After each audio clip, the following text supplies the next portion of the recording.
Don தமிழொலியின் இரவு நேர பிரதான செய்தி அறிக்கையோடு இணைந்திருக்கும் நான் ஜெகநாதன் சஜித். முதலில் தலைப்புச் செய்திகள். ஜனாதிபதி வேட்பாளர் நாமல் ராஜபக்ஷ வேட்புமனு பத்திரத்தில் கையொப்பம். வேட்புமனுவில் ஜனாதிபதி ரணில் விக்ரமசிங்கே இன்று கையொப்பம். பொதுஜன ஐக்கிய முன்னணி இன்று அங்குரார்ப்பணம். தேர்தலில் யாருக்கு வாக்களிக்க வேண்டும் என்பதை மக்களிடமே விட்டுவிட வேண்டும் என CVK சிவஞானம் கருத்து. முல்லைத்தீவு செஞ்சோலை படுகொலை நினைவேந்தல் அனுஷ்டிப்பு. அரசியலமைப்பு விதிகளை மீறியதற்காக தாய்லாந்து பிரதமர் பதவியிலிருந்து நீக்கம். தொடர்வது முதன்மை செய்தி.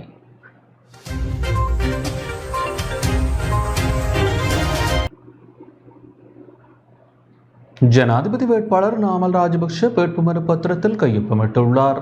ஸ்ரீலங்கா பொதுஜன பெரமுனவின் ஜனாதிபதி வேட்பாளர் நாமல் ராஜபக்ஷ வேட்புமனு பத்திரத்தில் கையொப்பமிட்டுள்ளார். முன்னாள் ஜனாதிபதி மஹிந்த ராஜபக்ஷவின் விஜயராம இல்லத்தில் வைத்தே அவர் இன்று வேட்புமனு பத்திரத்தில் கையொப்பமிட்டுள்ளார். பௌத்த மத தலைவர்களின் ஆசிரியருடனேயே இந்த கைச்சாத்திடும் நிகழ்வு இடம்பெற்றது.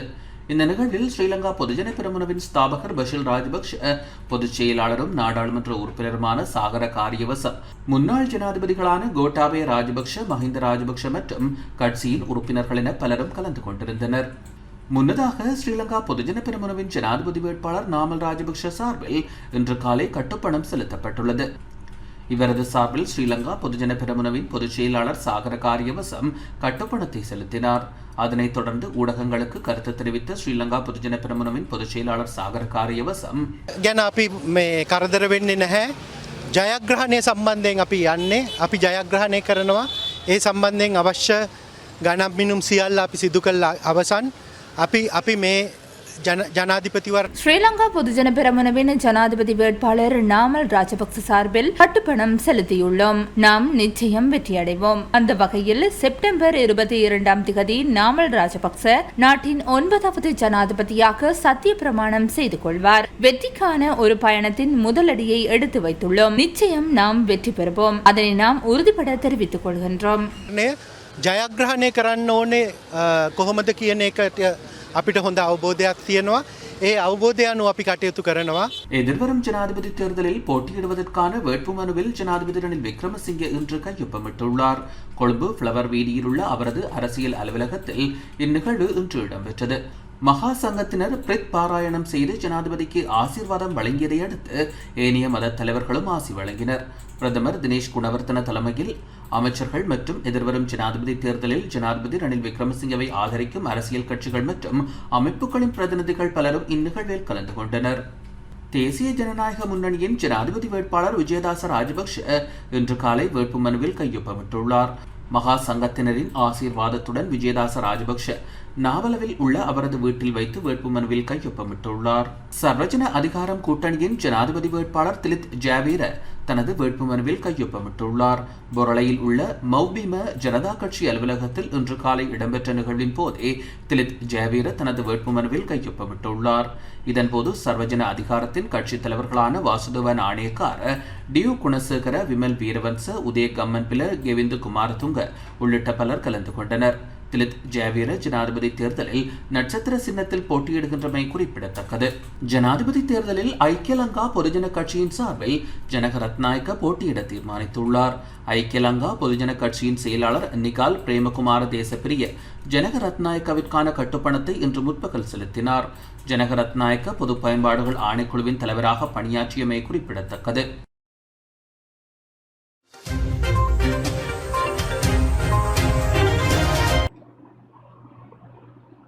ஜனாதிபதி தேர்தலுக்கான வேட்புமனுக்கள் நாளைய தினம் ஏற்றுக்கொள்ளப்பட உள்ளன. எதிர்வரும் ஜனாதிபதி தேர்தலுக்கான வேட்புமனுக்களை ஏற்றுக்கொள்ளும் நடவடிக்கைகள் நாளை காலை 9 மணிக்கு ஆரம்பமாகி முற்பகல் 11 மணி வரை இடம்பெற உள்ளது. இந்த நிலையில் தேர்தல் ஆணைக்குழு மற்றும் அதனை அண்மித்த பகுதியில் விசேட பாதுகாப்பு வேலைத்திட்டம் முன்னெடுக்கப்பட உள்ளதாக பதில் போலீஸ் ஊடக பேச்சாளர் பிரதி போலீஸ் மா அதிபர் ருவான் குணசேகர தெரிவித்துள்ளார். பாதுகாப்பு கடமைகளுக்காக விசேட அதிரடிப்படையினர் உட்பட 1300க்கும் மேற்பட்ட போலீசார் ஈடுபடுத்தப்பட உள்ளனர் எனவும் ராஜகிரிய பிரதேசத்தில் நாளை காலை 8 மணி முதல் பிற்பகல் 2 மணி வரை விசேட போக்குவரத்து திட்டம் அமுல்படுத்தப்பட உள்ளதாகவும் ருவான் குணசேகர தெரிவித்துள்ளார். பொதுஜன ஐக்கிய முன்னணி இன்று அங்குரார்ப்பணம் செய்து வைக்கப்பட்டது. ஸ்ரீலங்கா சுதந்திர கட்சி தலைமையிலான புதிய கூட்டமைப்பு உள்ளிட்ட முற்போக்கு இடதுசாரி அரசியல் கட்சிகள் சில பொதுஜன ஐக்கிய முன்னணியுடன் இணைந்து கைச்சாத்திட்டுள்ளன. இந்த நிகழ்வு இன்று பத்திரமுல்லையில் இடம்பெற்றது. இந்த நிகழ்வின் போது கூட்டணிக்கான ஒப்பந்தம் கைச்சாத்திடப்பட்டது. புதிய கூட்டணியின் தலைவராக நாடாளுமன்ற உறுப்பினர் அனுர பிரியதர்ஷன யாப்பா நியமிக்கப்பட்டுள்ளார். கூட்டணியின் செயலாளராக ஸ்ரீலங்கா சுதந்திர கட்சியின் பொருளாளர் ராஜாங்க அமைச்சர் லசந்த அழகியவண்ண நியமிக்கப்பட்டுள்ளார். புதிய கூட்டணியின் ஆலோசகராக நாடாளுமன்ற உறுப்பினர் ஜோன் செனவரத்ன நியமிக்கப்பட்டுள்ளார். அத்துடன் புதிய கூட்டணியின் தேசிய அமைப்பாளர்களாக நாடாளுமன்ற உறுப்பினர் துமிந்த திசாநாயக்க, வர்த்தக அமைச்சர் நளின் பெர்னாண்டோ நியமிக்கப்பட்டுள்ளனர்.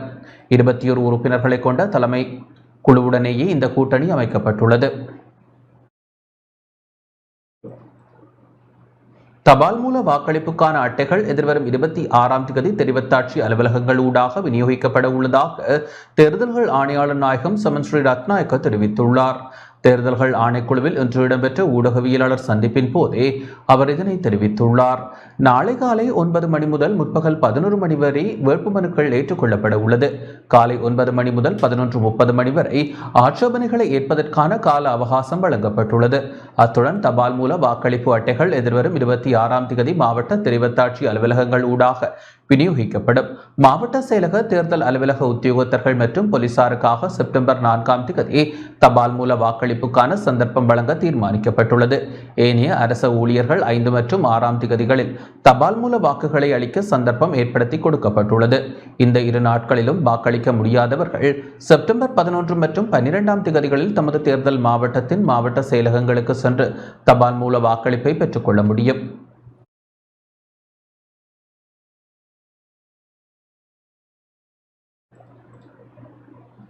ஜனாதிபதி தேர்தலுக்கான தபால் மூல வாக்குப்பதிவு நடைபெறும் திகதிகள் அறிவிக்கப்பட்டுள்ளன.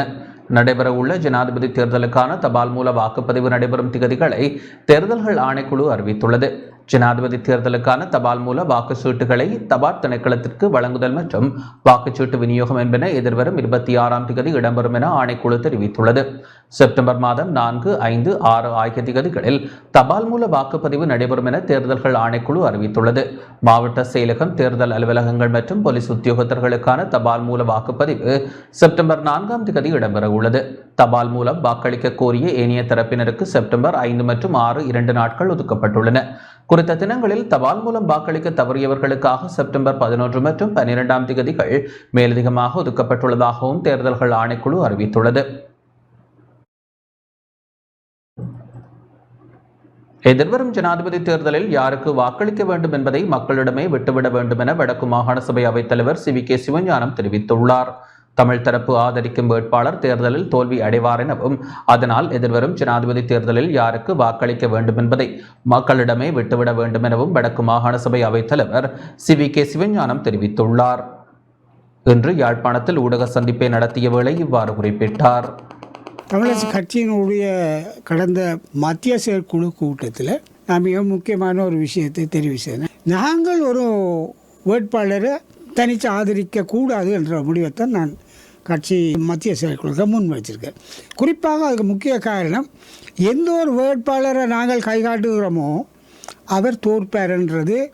2005 கூட நாங்கள் ரணிலுக்கு தான் ஆதரவான நிலைப்பாட்டில் இருந்தோம். பின்னர் அது பகிஷ்கரிப்பண்டில் மாறினாலும் கூட ரணில் தோற்றது தான். இப்போ நாங்கள் ஆதரிக்கக்கூடியவர்கள் அநேகமாக தென்னிலங்கை அதை வச்சு தமிழர்களுக்கு சாதகமாக நாட்டை வைக்க போகிறோன்ற நிலைப்பாட்டில் தோற்கக்கூடிய வாய்ப்பு தான் இருக்குது. இந்த முறையும் சஜித் வந்து எங்களோட கதைச்சிட்டு போகிற அடுத்த நாளே அங்கே இனவாதம் கக்கப்பட்டிருக்கிறது. மக்களுக்கு இன்றைக்கு எல்லாம் தெரியும். மக்களை ஒன்றும் தெரியாது, நாங்கள் சொல்லித்தான் மக்கள் வாக்களிப்பார் என்ற நிலையில் நான் இல்லை. யாருக்கு வாக்களிக்கின்ற முடிவை கட்சியை பொறுத்தவரையில் பொதுவாக என்ற கருத்து அதுதான், மக்களிடமே விட்டுவிட வேண்டும். நாங்கள் தனி நபரை, தனி வேட்பாளரை சுட்டி காட்டி சிபாரிசு செய்ய அதை தவிர்க்க வேண்டும் என்ற நிலைப்பாட்டை நான் மத்திய செயற்குழுவில் தெரிவிச்சிருக்கேன். வாக்களிப்பது என்பது ஜனநாயக உரிமை. வாக்களிக்க வேணும். நான் பகிஷ்கரிப்பு ஆதரவானவள் இல்லை. இன்னொரு கைகாட்டி அவர் தோற்றால் அதுக்கு பிறகு மற்றவர்களை பேசுறதோடு சிக்கலான நிலையாக தான் இருக்கும். அது இயல்கை. அதனுடைய நாங்கள் ஃப்ரீயாக இருப்போம். மத்திய செயற்குழு மீண்டும் 18ஆம் தேதி கூடுது. 18ஆம் தேதி சில நேரம் ஒரு முடிவுக்கு வரக்கூடியதாக இருக்கும். ஊகமனதான முடிவு வரதுக்கான வாய்ப்புகள் இல்லை. நாங்கள் எல்லாரும் ஆண்டவரம்பரை அது இதெல்லாம் பேசிக்கொண்டு இருக்கிறோம். கடந்த 400 வருடத்துக்கு மேலான வரலாற்றில் இருக்கிற மந்திரிமனை பால் அடைஞ்சு சிதைஞ்சு அநேகமாக கொட்டுன்ற நிலைமை தான் இருக்குது. இப்போ இதை நாங்களும் தான் எல்லாம் முயற்சிச்சாங்கள் அதை ஏதாவது வகையில் அதை பழைய நிலையிலேயே அதை பராமரிக்கிறது. அப்போ இவ்வளோ கெதியாக துரிதமாக செய்யணும். அதுக்கு ஏற்கனவே தொல்லியல் திணைக்களத்தில் திட்டம் தயார். துரிதமாக நாங்கள் பெற்று செய்ய வேணும். இப்போ நிதி ஒரு பிரச்சனையாக இருக்குது. இங்கே நிலத்திலேயும் புலத்திலேயும் இருக்கக்கூடிய ஆர்வமுள்ள தமிழ் தேசிய உணர்வு உள்ளவர்கள் தங்களால் இருந்தக்கூடிய உதவியை செய்து அந்த திட்டத்தை பூர்த்தி செய்கிறதுக்கான உதவியை செய்ய வேணும். சங்கிலியனுடைய ஆட்சியை பேசிக்கொண்டு இருக்கிற ஒரே ஒரு நினைவு சின்னம் அது. அதை அழிஞ்சு போக விடக்கூடாதுன்றாலே எல்லாருக்கும் உடன்பாடு இருந்தது, எங்களுக்கும் இருந்தது. வரலாற்று சின்னத்தை பாதுகாக்கிறதுக்கு எல்லாரும் பங்களிக்க வேணும் என்ற ஒரு கோரிக்கையை நான் பணிவாக முன்வைக்க விரும்புகிறேன். முல்லைத்தீவு செஞ்சோலை படுகொலை நினைவேந்தல் இன்றைய தினம் அனுஷ்டிக்கப்பட்டது. முல்லைத்தீவு வள்ளிப்புனம் இடைக்கட்டு பகுதியில் கடந்த 2006ஆம் ஆண்டு செஞ்சோலை வளாகத்தில் விமானப்படையினரின் வான் தாக்குதலில் உயிரிழந்த சிறுவர்களின் நினைவேந்தல் நிகழ்வு இன்று அனுஷ்டிக்கப்பட்டது. கடந்த 2006ஆம் ஆண்டு ஆகஸ்ட் மாதம் 14ஆம் திகதி செஞ்சோலை வளாகத்தில் விமானப்படையினால் நடத்தப்பட்ட வான் தாக்குதலில் உயிரிழந்த 53 சிறுவர்கள் மற்றும் பணியாளர்கள் உட்பட 61 பேரினதும் 18வது ஆண்டு நினைவேந்தல் நிகழ்வு வான் தாக்குதல் இடம்பெற்ற இடத்தில் தாக்குதல் இடம்பெற்ற நேரத்தில் அனுஷ்டிக்கப்பட்டது. உயிரிழந்த உறவுகளுக்கு சுடரேற்றி அகவணக்கம் செலுத்தி மலர்தூவி அஞ்சலி செலுத்தப்பட்டது. அஞ்சலி நிகழ்வில் வடமாகாண சபை முன்னாள் உறுப்பினர் துரைராசா ரவிகரன், புதுக்குடியிருப்பு பிரதேச சபையின் முன்னாள் உறுப்பினர் எஸ் குகன், பொதுமக்கள், சமூக செயற்பாட்டாளர்கள் என பலர் கலந்து கொண்டனர். முல்லைத்தீவு செஞ்சோலையில் படுகொலை செய்யப்பட்ட சிறுவர்களின் 18வது ஆண்டு நினைவு நாள் வவுனியாவிலும் இன்று அனுஷ்டிக்கப்பட்டது. வவுனியா வலிந்து காணாமல் ஆக்கப்பட்டோரின் உறவினர்கள் சங்கத்தால் அஞ்சலி நிகழ்வு முன்னெடுக்கப்பட்டது. வவுனியா பிரதான தபாலகத்திற்கு அருகாமையில் உள்ள காணாமல் ஆக்கப்பட்டோரின் உறவினர்களது போராட்ட கொட்டகையில் அஞ்சலி நிகழ்வு இடம்பெற்றது. வான் தாக்குதலில் உயிரிழந்தவர்களின் புகைப்படங்களுக்கு அஞ்சலி செலுத்தப்பட்டது. காணாமல் போனோர் பற்றிய அலுவலகம் கிளிநொச்சியில் 243 பேரிடம் பூர்வாங்க விசாரணைகளை மேற்கொண்டுள்ளது. காணாமல் போனோர் பற்றிய அலுவலகம் கிளிநொச்சி மாவட்டத்தின் 4 பிரதேச செயலக பிரிவுகளையும் சேர்ந்த 243 பேரிடம் பூர்வாங்க விசாரணைகளை மேற்கொண்டது. நேற்று கரைச்சி பிரதேச செயலக பிரிவில் 128 பேரிடமும் பச்சிலைப்பள்ளி பிரதேச செயலக பிரிவில் 17 பேரிடமும் விசாரணை மேற்கொண்டிருந்தது. இன்றைய தினம் பூநகரி பிரதேச செயலக பிரிவை சேர்ந்த 50 பேரிடம், பூநகரி பிரதேச செயலகத்திலும் கண்டாவளை பிரதேச செயலக பிரிவை சேர்ந்த 48 பேரிடம் கண்டாவளை பிரதேச செயலகத்திலும் விசாரணை மேற்கொண்டது. கண்டாவளை பிரதேச செயலகத்தில் காணாமல் போன ஆட்கள் பற்றிய அலுவலகத்தின் தவிசாளர் மகேஷ் கட்லந்த தலைமையில் விசாரணை முன்னெடுக்கப்பட்டது. எனது 3வது மகனை 2009 காணையிலிருந்து தேடிக்கொண்டு வந்தேன். அபே பூசாவில் இந்த மகன் இருந்தவர். அவற்றை இருந்த ஆதாரங்கள் முழுக்க என்னது கையில் இருக்குது. அதால் நான் ஒரு இடம் பதிகையில் தேடிக்கொண்டிருக்கிறேன். அதே இடத்துல எந்த பிள்ளை அம்பை பூசாவில் இருந்த பிள்ளை இன்று வரைக்கும் அந்த பிள்ளைன முடிவு என்னென்னு தெரியாது. எனக்கு அந்த பிள்ளைன முடிவு தெரிஞ்ச பிறகு எனக்கு ஏதாவது ஒன்று செய்யலாம். இந்த இழப்பீடு அது இந்த காசுகள் அதெல்லாம் எனக்கு தேவைப்படாது. எனக்கு மரண சர்டிஃபிகேட்டும் தேவைப்படாது, இழப்பீடும் தேவைப்படாது. பிள்ளை காணையிலேன்றதை நீங்கள் உறுதிப்படுத்தி தந்தால் அது காணும். மற்றபடி எனக்கு இழப்பீடுக்கு நான் தேடி வரையில ஒரு இடம். எனது மகள் காணாமல் போய் இது வேறு காலம் தேடி கொண்டு இருந்தேன். இன்றைக்கு விசாரணைக்கு இங்கே வேறு சொல்லி வந்திருக்கிறோம். கண்டாவில் தேடுறதுக்கு இன்றைக்கு தான் இறுதியாண்டு சொன்னது. அதோடு நான் வந்திருக்கிறேன்.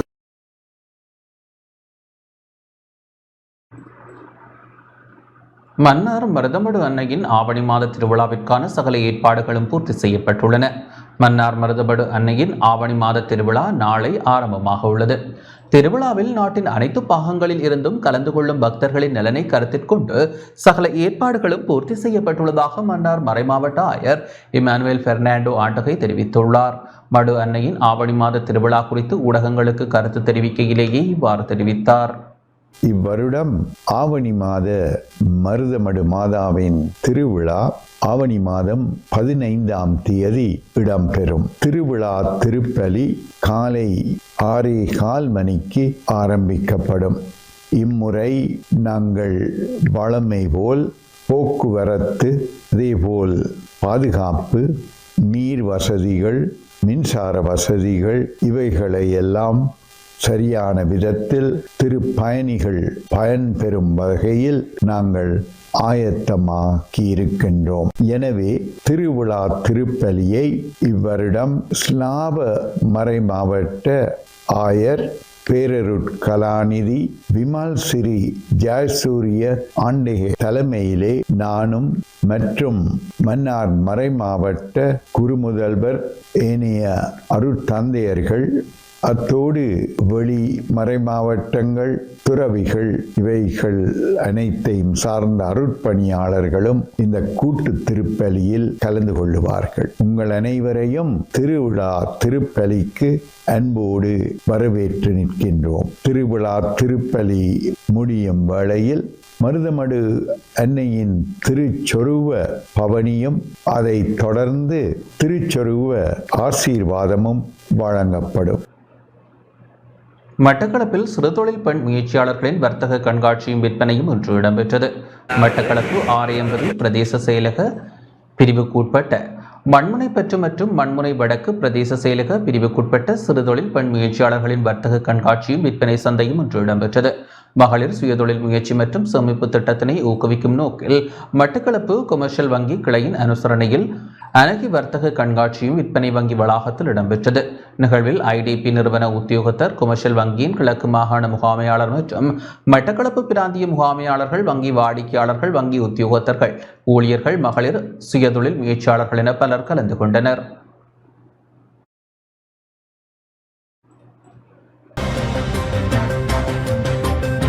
செய்திகள் தொடர்கின்றன. நுவரெலியா தலவாக்கலை மேல் கொத்மலை நீர்த்தேக்கத்திலிருந்து இன்று இளைஞர் ஒருவரின் சடலம் மீட்கப்பட்டுள்ளது. தலவாக்கலை மேல் கொத்மலை நீர்த்தேக்கத்தில் இருந்து இளைஞரின் சடலம் இன்று மதியம் மீட்கப்பட்டதாக தலவாக்கலை போலீசார் தெரிவித்தனர். மேல் கொத்மலை நீர்த்தேக்கத்தில் மிதந்த நிலையில் அப்பகுதி மக்களால் சடலம் அவதானிக்கப்பட்டு போலீசாருக்கு தகவல் வழங்கப்பட்டதை தொடர்ந்து சடலம் மீட்கப்பட்டதாக போலீசார் குறிப்பிட்டனர். சம்பவத்தில் தலவாக்கலை மேற்பிரிவு தோட்டப்பகுதியைச் சேர்ந்த 24 வயதான டி மதுஷான் என்பவரே சடலமாக அடையாளம் காணப்பட்டுள்ளார். சடலம் சட்ட வைத்திய அதிகாரியின் பிரேத பரிசோதனைக்காக நுவரெலியா வைத்தியசாலைக்கு அனுப்பி வைக்கப்பட்டுள்ளதாக தெரிவித்த போலீசார் சம்பவம் தொடர்பில் மேலதிக விசாரணைகளை மேற்கொண்டு வருகின்றனர். இதேவேளை சடலமாக மீட்கப்பட்ட இளைஞன் நேற்று முன்தினம் காணாமல் போனதாக தலவாக்கலை போலீஸ் நிலையத்தில் நேற்று முறைப்பாடு செய்யப்பட்டமை குறிப்பிடத்தக்கது.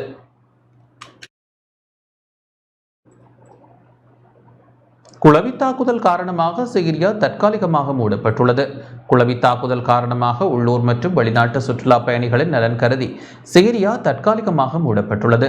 இன்று பிற்பகல் குளவி தாக்குதலுக்கு இலக்கான வெளிநாட்டவர்கள் உட்பட 25 சுற்றுலா பயணிகள் வைத்தியசாலையில் அனுமதிக்கப்பட்டனர். இந்த நிலையில் 17 பேர் சிகிச்சை பெற்று வெளியேறியுள்ளனர்.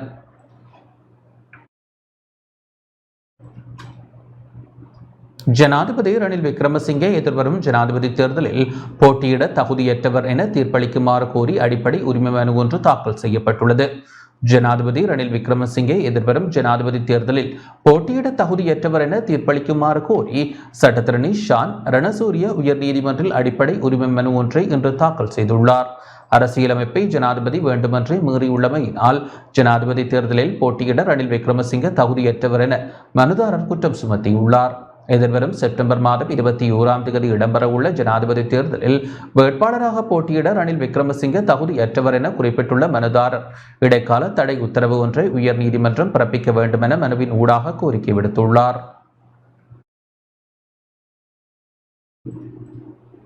பாட்டலி சம்பிக்க ரணவக்க சஜித்துடன் இணைந்துள்ளார். எதிர்க்கட்சித் தலைவர் சஜித் பிரேமதாச தலைமையிலான ஐக்கிய மக்கள் கூட்டணியுடன் நாடாளுமன்ற உறுப்பினர் பாட்டலி சம்பிக்க ரணவக்க தலைமையிலான ஐக்கிய குடியரசு முன்னணி இணைந்து கொண்டுள்ளது. இந்த நிகழ்வு இன்று கொழும்பில் ஐக்கிய மக்கள் கூட்டணியின் தலைவர் சஜித் பிரேமதாச தலைமையில் இடம்பெற்றது. சர்வமத தலைவர்களின் ஆசியுடன் இடம்பெற்ற இந்த நிகழ்வின் போது எதிர்க்கட்சித் தலைவர் சஜித் பிரேமதாச தலைமையிலான ஐக்கிய மக்கள் கூட்டணியுடன் நாடாளுமன்ற உறுப்பினர் பாட்டலி சம்பிக்க ரணவக்க தலைமையிலான ஐக்கிய குடியரசு முன்னணி புரிந்துணர்வு ஒப்பந்தத்தில் கைச்சாத்திட்டுள்ளது. இந்த ஒப்பந்தத்தில் ஐக்கிய மக்கள் கூட்டணி சார்பில் அதன் தலைவர் சஜித் பிரேமதாசவும் ஐக்கிய குடியரசு முன்னணி சார்பில் அதன் தலைவர் பாட்டலி சம்பிக்க ரணவக்கமும் கைச்சாத்திட்டனர். இலங்கை கிரிக்கெட் அணியின் முன்னாள் சகலதுறை ஆட்டக்காரரான திலகரட்ன டில்ஷான் எதிர்க்கட்சித் தலைவர் சஜித் பிரேமதாசவிற்கு ஆதரவளிக்க தீர்மானித்துள்ளார். சஜித் பிரேமதாசவின் நாட்டை கட்டியெழுப்பும் பயணத்திற்கு ஆதரவளிக்கும் நோக்கில் திலகரட்ன டில்ஷான் ஐக்கிய மக்கள் சக்தியுடன் இணைந்துள்ளார். சுமார் 17 வருடங்கள் இலங்கை கிரிக்கெட் அணியை பிரதிநிதித்துவப்படுத்திய திலகரட்ன டில்ஷான் மற்றும் அவரது பாரியாரான அப்சரி திலகரத்ன ஆகியோரும் சஜித் பிரேமதாசவிற்கு ஆதரவாக ஐக்கிய மக்கள் சக்தியுடன் இணைந்து கொண்டமை குறிப்பிடத்தக்கது. ஜனாதிபதி தேர்தல் தொடர்பில் இதுவரை 408 முறைப்பாடுகள் பதிவாகியுள்ளதாக தேர்தல்கள் ஆணைக்குழு தெரிவித்துள்ளது. ஜனாதிபதி தேர்தல் சட்டமீறல்கள் தொடர்பில் கடந்த ஜூலை 31ஆம் தேதி முதல் நேற்று வரை 408 முறைப்பாடுகள் பதிவாகியுள்ளதாக தேர்தல்கள் ஆணைக்குழு தெரிவித்துள்ளது. தேர்தல்கள் ஆணைக்குழுவினால் இன்று வெளியிடப்பட்டுள்ள ஊடக அறிக்கையில் இவ்விடயம் தெரிவிக்கப்பட்டுள்ளது. அந்த வகையில் மாவட்ட முறைப்பாட்டு முகாமைத்துவ நிலையத்திற்கு 137 முறைப்பாடுகளும் தேசிய தேர்தல் முகாமைத்துவ நிலையத்திற்கு 255 முறைப்பாடுகளும் கிடைக்கப்பெற்றுள்ளன.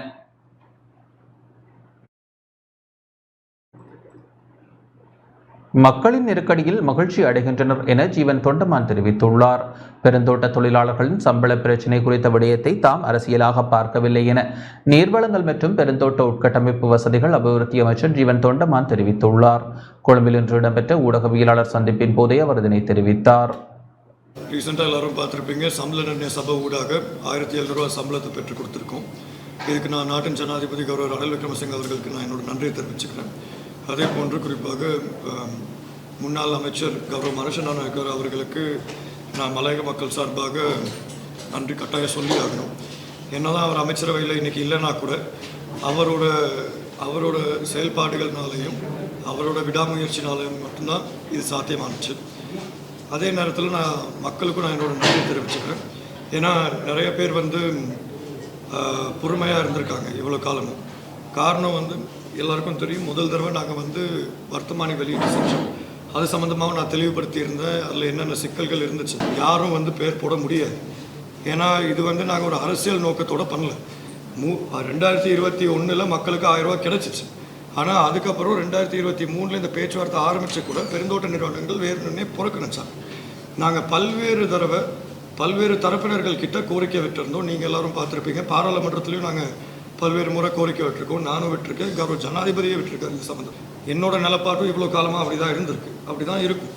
ஆனால் மக்கள் ஒரு விஷயம் சிந்திக்கணும். நாங்கள் ஒவ்வொரு இடத்துலையும் எல்லாரையும் ஒன்றா கொண்டு போகணும்னு நினைக்கும் போது அரசியல் நோக்கத்தை பின்னணியாக வச்சு இந்த விஷயம் நடக்கக்கூடாதுன்னு கங்கணம் கட்டிட்டு ஆளுகிற சில அரசியல்வாதிகளும் இருக்காங்க. உங்கள் எல்லாருக்குமே தெரியும், போன தடவை வர்த்தமானி நாங்கள் வாபஸ் வாங்கும்போது உண்மைக்கும் மக்கள் வேதனைப்பட்டாங்க. ஏன்னா மக்களுக்கும் தெரியல ஏன் வர்த்தமானியை வாபஸ் வாங்கணும். ஆனால் அது ஒரு காரணத்தினால்தான் நாங்கள் வாங்கணும்.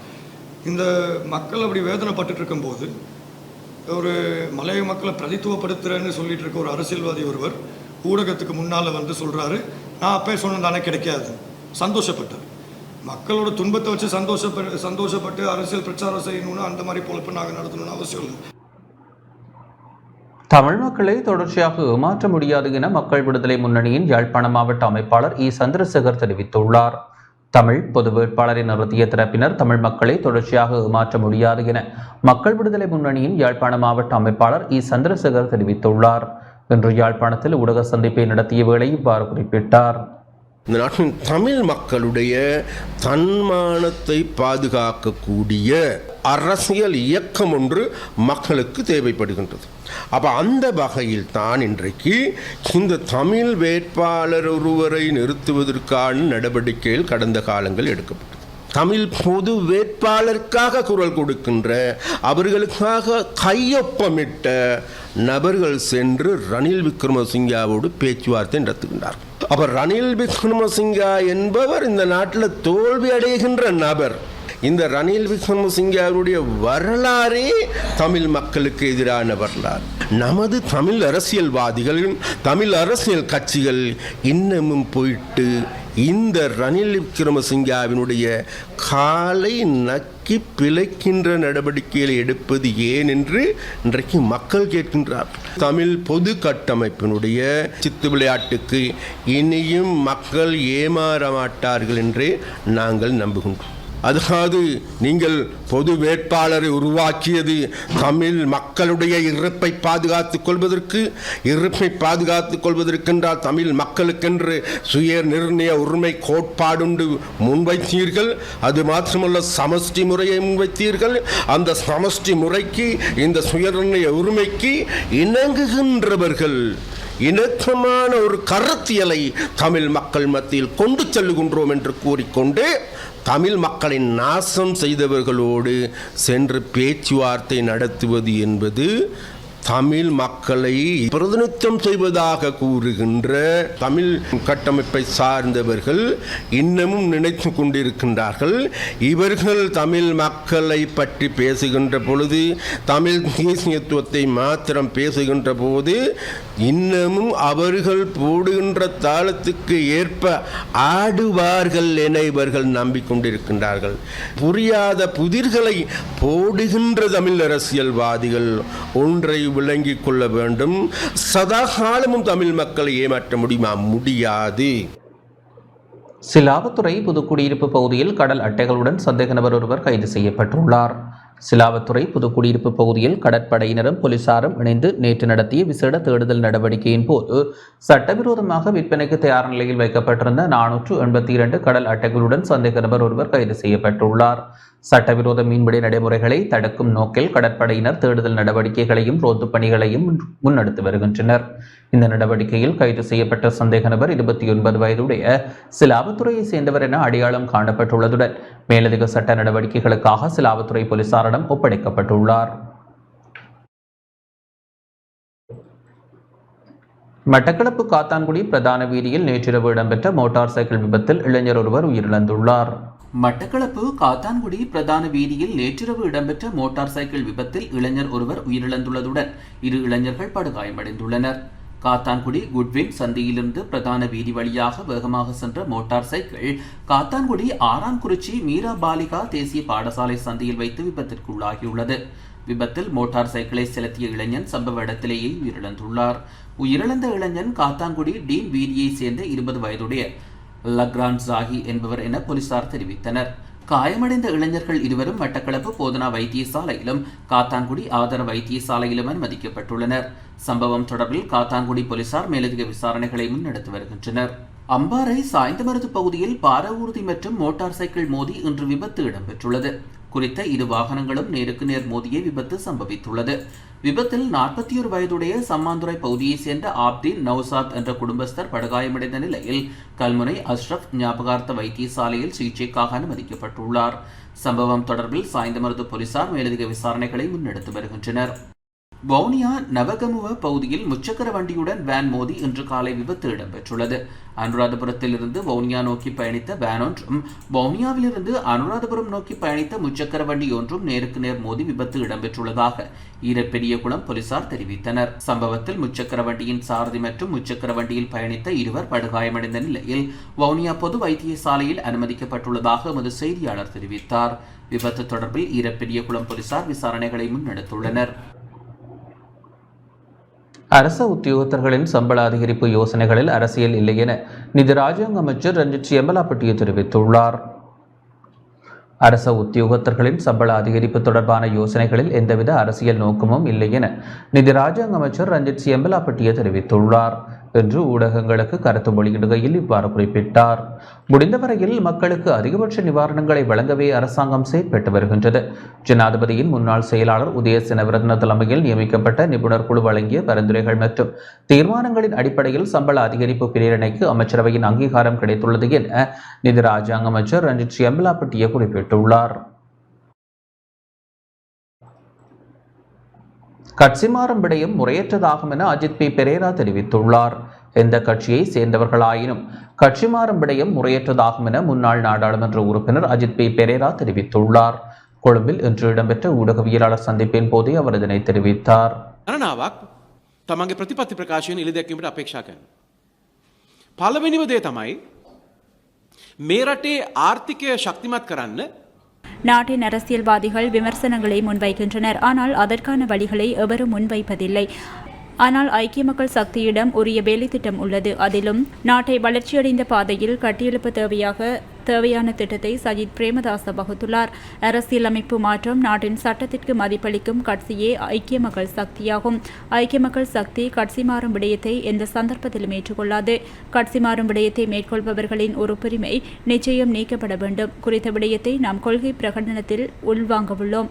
எந்த கட்சியை சேர்ந்தவர்களாயினும் கட்சி மாறும் விடயம் முறையற்றதாகும்.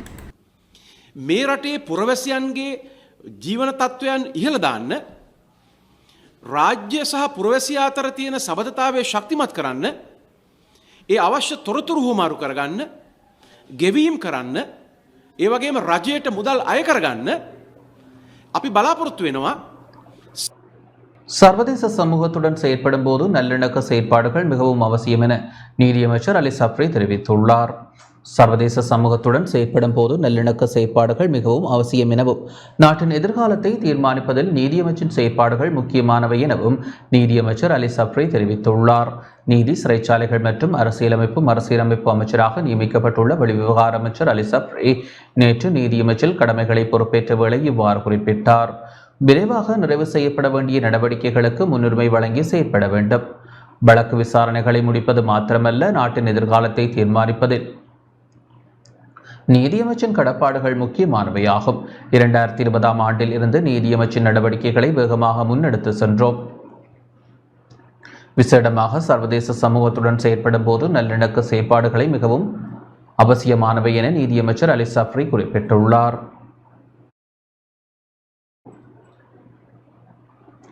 யாழ்ப்பாணம் போதனா வைத்தியசாலைக்கு மருந்து பொருட்கள் கையளிக்கப்பட்டுள்ளன.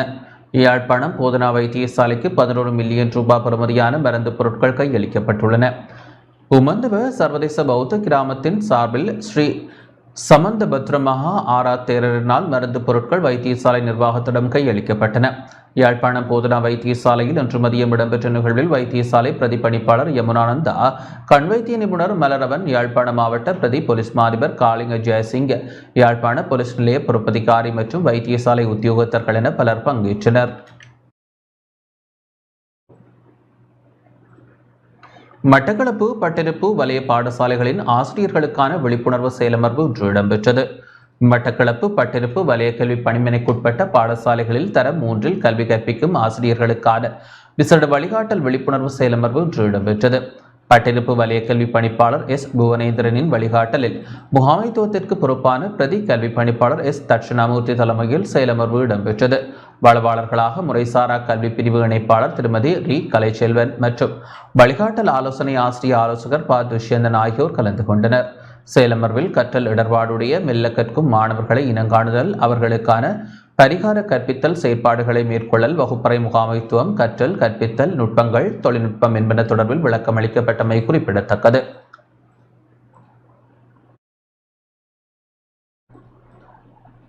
தனமல்வில பாடசாலை ஒன்றில் மாணவியொருவரை துஷ்பிரயோகத்திற்கு உட்படுத்திய சம்பவம் தொடர்பில் கைது செய்யப்பட்ட 4 சந்தேக நபர்களும் பிணையில் விடுவிக்கப்பட்டுள்ளனர்.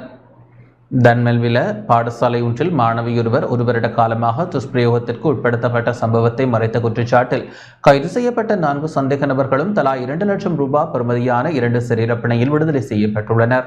இந்த சம்பவம் தொடர்பில் குறித்த பாடசாலை அதிபர், பிரதி அதிபர் மற்றும் 2 ஆசிரியர்கள் மாணவி துஷ்பிரயோகத்திற்கு உள்ளான சம்பவம் தொடர்பான விவரங்களை போலீசாரிடம் வழங்காமை தொடர்பில் நேற்று கைது செய்யப்பட்ட நிலையில் பிணை வழங்கப்பட்டுள்ளது.